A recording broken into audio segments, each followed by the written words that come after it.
बाबा कतो घुमल घुरे छी कलकत्ता बाजार में हम के लिए बच्चा हमरा बेटा के गट्टा टूट गेल महल कतो नहीं ठीक बा कल के बाबा कलकत्ता में नहीं ठीक है तब हम कहलो तब हमरा कतो ठीक है कल के ऐसे बढ़िया तू चल जा दरभंगा जिला ओता निक निक डॉक्टर सब आयल थे ओता ठीक भ जब बाबू कलकत्ता से दरभंगा जिला एलो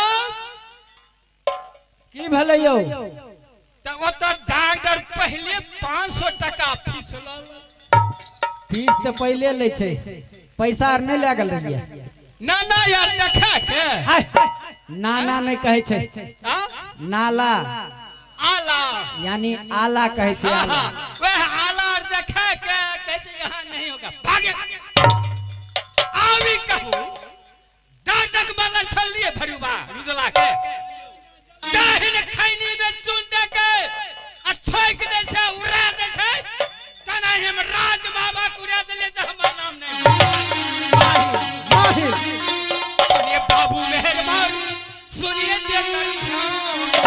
सुनिए बाबू मेहरबान सुनिए खास है मकाम आजुड़ियल है मकाम ये सहरिया में ना आजुड़ियल है मकाम ये सहरिया में ना आजुड़ियल है मकाम ये सहरिया में ना आओ खास उड़ियल है मकाम माहिर बरियल मेरा नाम खास उड़ियल है मकाम माहिर बरियल मेरा नाम करता आता चुगली का काम ये सहरिया में ना आता चुगली का काम ये सहरिया में ना आता चुगली का काम ये सहरिया में ना आता चुगली का काम ये सहरिया अरे चुगली चुतिया कभू नहीं छूटे अरे चुगली चुतिया कभू नहीं छूटे क्या करना है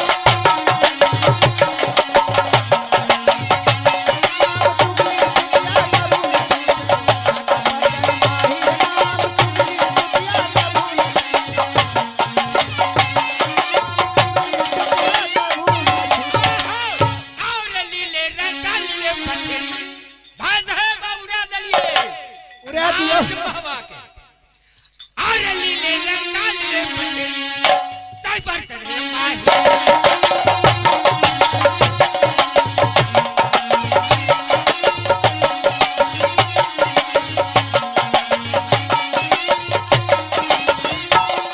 अरे नीचा धरती घोड़ी छोड़े और नीचा धरती घोड़ी छोड़े ऊपर छोड़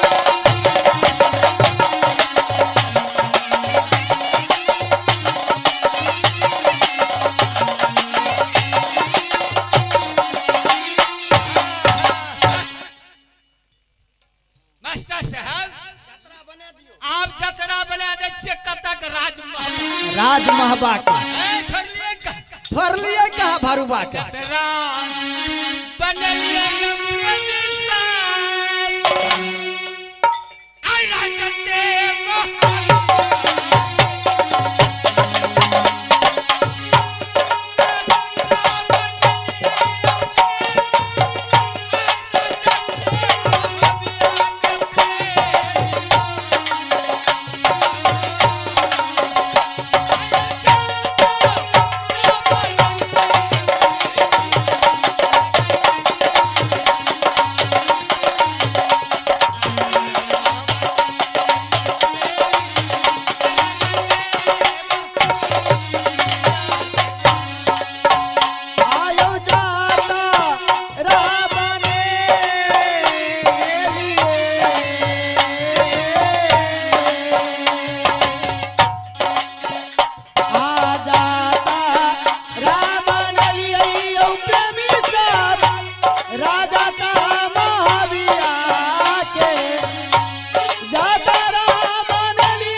खुश रहो मंत्री, घुस रहो।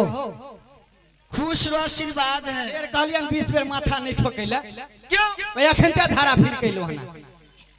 मंत्री, दरबार में कुर्सी उर्सी नहीं है? कुर्सी है, जल्दी लगा, हमारे राज महावा में कौन चीज कमी है? जल्दी लगा।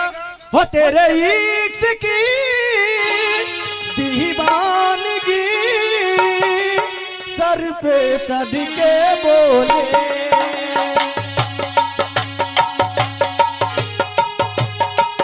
तूने क्या किया, ये क्या हुआ, तूने क्या किया, ये क्या हुआ, दिल डिंग डांग डिंग डोले। हरामजादा कुछ से कुछ डिंग डांग करता है। जाके मेन गेट पे पहरा करो। मेन गेट कमर छै? उधर है। उधर है। हाँ। अरे मेन गेट का कोई दरबान छे रे? कोहरे भरुआ। अरे मेन गेट खोल। मेन गेट खोल। हाँ किया? अरे जल्दी खोल ना तो तोड़ देबो। हाँ रोक के लबा। बुझी रे लोग छाके लड़ी रे बुझी छै। तू ही पहले कह लोग छकी लड़ी। तैर देबा ककरो घर में घुस के तैर देबा। या कई टाइम कपारे फाड़ देबा अखनी। तू लोग के छी? नहीं, हम लड़ी छी, अंग्रेज घुरे छी। अच्छा अरे पहले फिर घर घुस। हैं? जल्दी कर ना रहो। तुरी बे कथी करबा? कहै छियो मेन गेट के खोल दे ना, हम अंदर आबै छियो रे। किया? पहले कह। अच्छा घर घुस गला हहेल फुहेल। अच्छा पहले नाव ठिकान पूछबा तकर बादे ना हाँ। ककरो अपना ऑर्डर से केना हम खोल दियो? तुरी बे अंदर आबो। हमरो ऊपर कोई छै, हम ओकरा से ऑर्डर लेबै तब खोलबै, कोना ते खोल देबा। अच्छा ई पहले कह तोरा बाप के नाम की छिया, मां के नाम की छिया, दादा के नाम की छिया, परदादा के नाम की छिया, दादी के नाम की छिया, काका के नाम की छिया, काकी के नाम की छिया, चोर छकी छिनार छकी लुटा बात कहीं कहते बाजाबै छौ रे, बाजाबै छौ।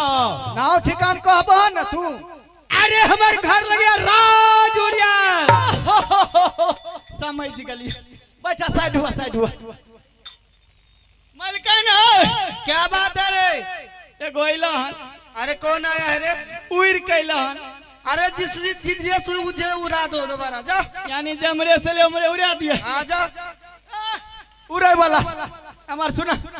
हैं? जमरे से उड़ कैला हमरे चल जा। तुरी बैर अरे बाजे के सवाल छौ, उड़ काबे छै आदमी रे। तो तू हेत कला उड़ कैलिए हन। अरे हमर घर लगे राज उड़ियाल। डंटा आई बाटे पैसे वो मुंडा के खींच लो 60 से।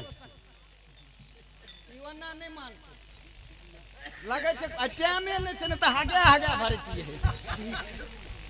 अच्छा ई पहले का टाइम नहीं छै बुझलो? कता से लो हन? राज उड़ियल से। हाँ तोहर नाम की छिया? मामा महल सरदार। बंद कर। साइड हुआ। मलकान हाँ हम बेइज्जती भए गेलिया। क्या हुआ रे? हम कहिए कि हाँ नाच में कर कुटुम नहीं जाय छै। हाँ कल के हम सार छी, कता से पाइन लावा। ए, हमर सार ये लेना हमरा देख ललके। सही से जाके पूछो क्या नाम है, कहाँ के रहने वाले हैं। समझ गया? कल के मामा माइल सबक सार है। मामा माइल बाबनो किला के सरदार है। बाबनो किला के सरदार। हाँ मामा जी को इज्जत के साथ लेके आओ। हाँ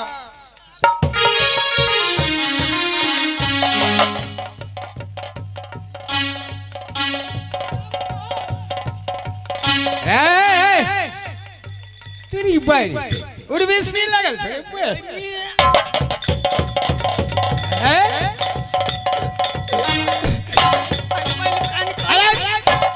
मलकान कल के इज्जत ले। सुता हम मामा आई गम छापा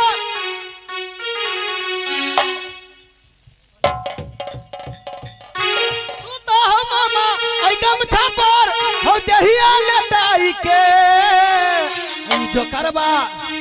ई जो करबा तोहर इज्जत लेता हो ई गमछा बिछाई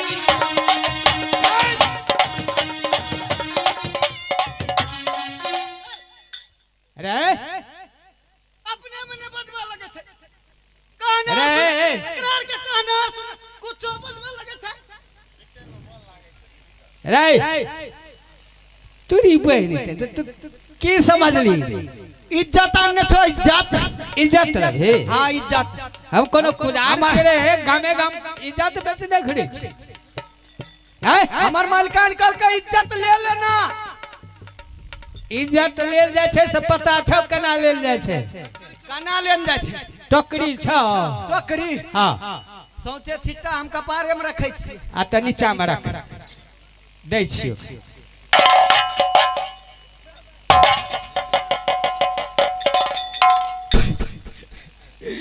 इज्जत ले लेली मालिकान मांग ले तो चढ़ा ले छी